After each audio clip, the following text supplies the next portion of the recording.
Pronto. Nessas férias, resolvemos fazer algo diferente. Resolvemos mudar de casa. Estamos tomando os nossos bons drinks. Que porra é essa? Curtindo esse verão maravilhoso na praia do Morro Espírito Santo. Curtindo a nossa piscina maravilhosa. A água tá gelada demais. Vamos dar um mergulho.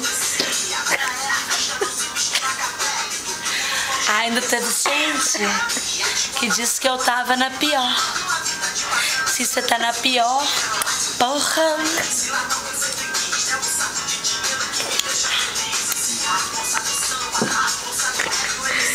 Esse é o marido dela.